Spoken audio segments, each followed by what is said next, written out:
about what I see as the federal government's role. I'm going to open it up to you. You'll do anything you want, make comments, ask questions, and panel will get involved as well.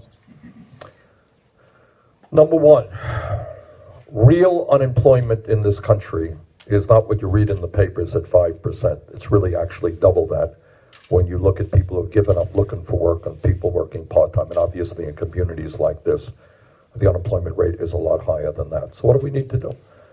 As a country, we need to create millions of decent paying jobs, right? A lot of ways that you could do it. Sam talked about some of them. But one obvious way that the economists think is the fastest way to do it is in your state and in my state, as it happens, we got thousands of bridges that are in need of repair. We got roads. You know, in Vermont, sometimes people go down a pothole, we don't see them again for weeks. You know, probably not only Vermont, okay? I was in Flint, Michigan a couple of months ago. You all know what goes on in Flint, Michigan. Kids are getting poisoned by the water they drink. Well, it's not just Flint, Michigan. We got hundreds of communities where the water systems are inadequate and people are worried about the water they're drinking. We need to improve our water systems, our wastewater plants. We used to have the best rail system in the entire world. Guess what? That is no longer the case. Our airports are in many cases outdated. Parts of this country, our levees and our dams. If we put $1 trillion into rebuilding our infrastructure, we can create 13 million good-paying jobs and a hell of a lot of jobs right here in West Virginia where those jobs are most needed.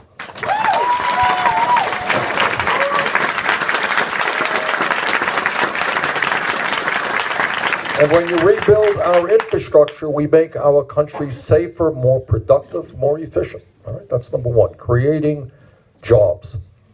Number two, we got millions and millions of people in this country who are working for wages that are absolutely inadequate.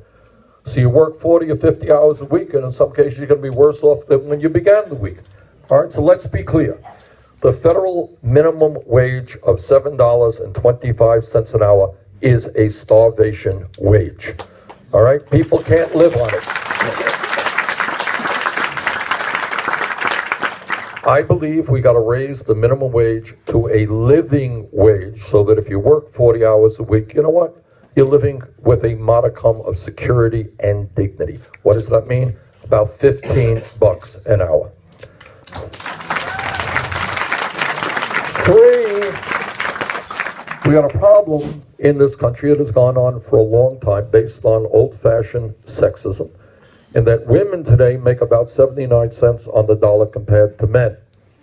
Well, I think we got to end that. We need pay equity for women.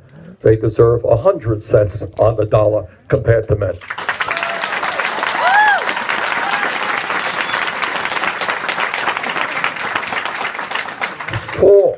Number four, we have had in this country for many, many years disastrous trade policies which were written by corporate America and were designed to enable large corporations to shut down in this country, not pay workers here a living wage, and then move to Mexico and China and other low-wage countries. Pay people pennies an hour.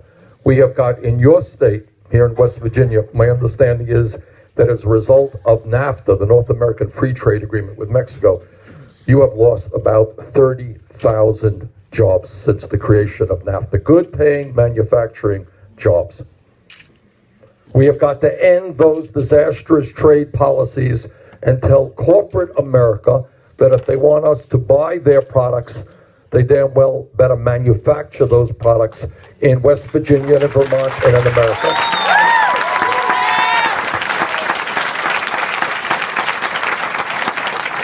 In those communities like McDowell County and many others who are transitioning away from coal, these communities need help. It is not the coal miners' fault in terms of what's happening in this world.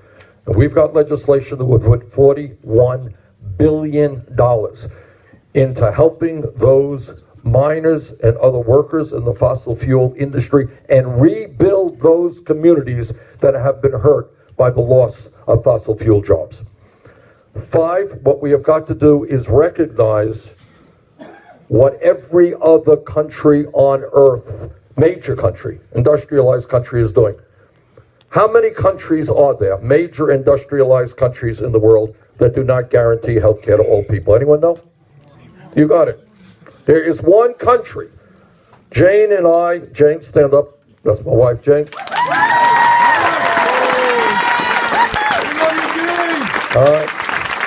We live in Burlington, Vermont. We live 50 miles away from the Canadian border.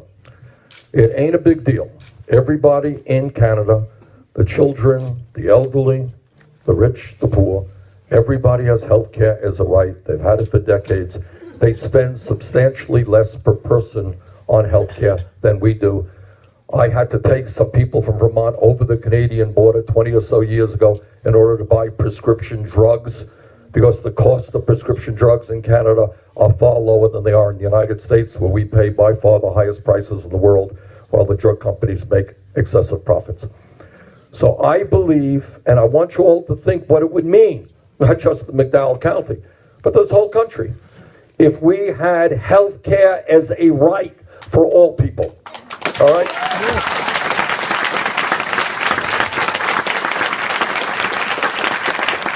One out of 5 Americans can't even afford the prescription drugs their doctors prescribe. That's pretty crazy. So we have to lower the cost of prescription drugs. Now, education. I grew up in a family, did not have any money. My mother, my dad never went to college. And there are millions of families, and Sabrina was talking about this, where the kids don't have parents who ever went to college, and they can't even dream. The idea of thinking about going to college is almost beyond their comprehension, right? It's like going to the moon. It ain't going to happen. I believe that in a changing world where the economy has changed, we need to understand that public education is not just first grade through 12th grade. That's what we've had for decades. That's pretty good. But in a changing world, we need to know that today a college degree in many respects is the equivalent of what a high school degree was 50 years ago, which is why we need to make public colleges and universities tuition free.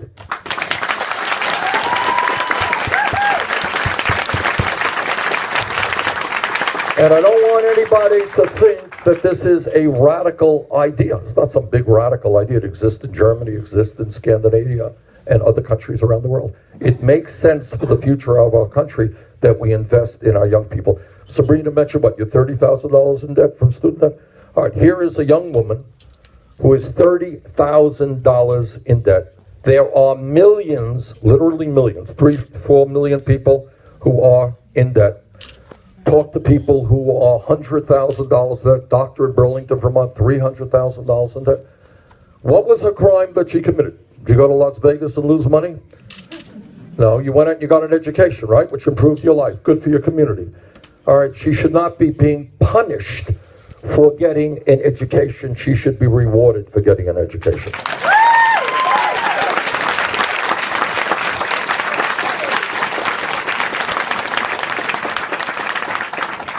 So there is a lot that the federal government can do. I'll give you one other example.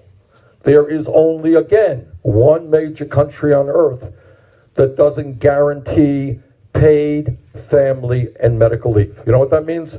It means right now in West Virginia, in Vermont, you're going to have a low-income woman, working-class woman, giving birth today.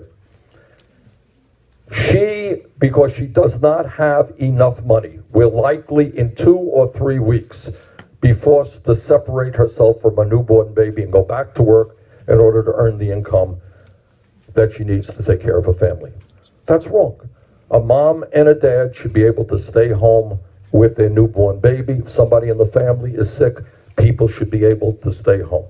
We're the only major country that doesn't guarantee paid family and medical leave. And that's why I believe we've got to pass legislation currently in Congress guaranteeing 3 months paid family and medical leave.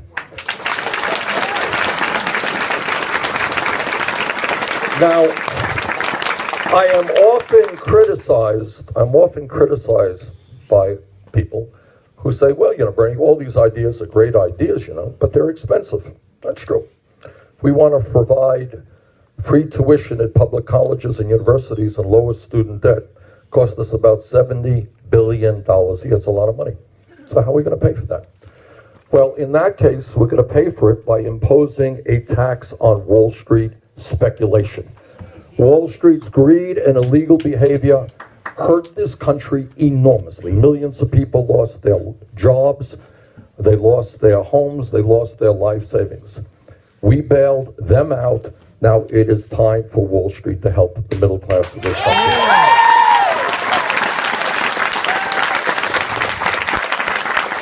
And the last point that I want to make gets back to the first point. If we were in Haiti right now, if we were in some poor, impoverished third world country, what we would say is, wouldn't it be great if we had a strong educational system and all of our kids can go to college, or a great healthcare system where we had a wonderful clinic down the road here with good doctors and nurses and low-cost prescription drugs? Wouldn't it be great? But in the poor countries, they say, we're poor, we can't afford it. Major point that I want to make to everybody here. We are not a poor country. We are the richest country on earth. And the problem is the policies that take place in Washington every single day are policies designed to help wealthy campaign contributors. All right, people who go to dinners for $350,000 a couple. Anybody have been to dinner lately for $350,000 a couple making a campaign contribution? All right, anybody here put $1 million into a super PAC lately? All right, that's another world. But that's the world of Wall Street and big money interests who make huge campaign contributions and then hold the people they give those contributions to accountable to work for them. So now you have the insane proposition right now in Washington today, where you got many folks, mostly Republicans, who want to give hundreds of billions of dollars in tax breaks to billionaires, the wealthiest people in this country. And at the same time, they want to cut Social Security, Medicare, Medicaid, and federal aid to education. All right? So I think what we need to do, let me get a little bit political here, but I want to stay on the issues of McDowell County. The solution is that millions of people are going to have to get involved in the political process. They're going to have to stand up and fight back. They're going to have to demand a government that represents all of us and not just the 1%. That's nothing new. That's the way change in America always takes place. It is the history of the trade union movement. It is the history of the United Coal Miners Workers Union. People stood together and fought back. It's the history of the civil rights movement. It's the history of the women's movement, the history of the gay movement, whatever movements there are. The only way change takes place, people come together, stand up and fight back and say that the status quo is not acceptable. And I think that's the moment we're in right now. So,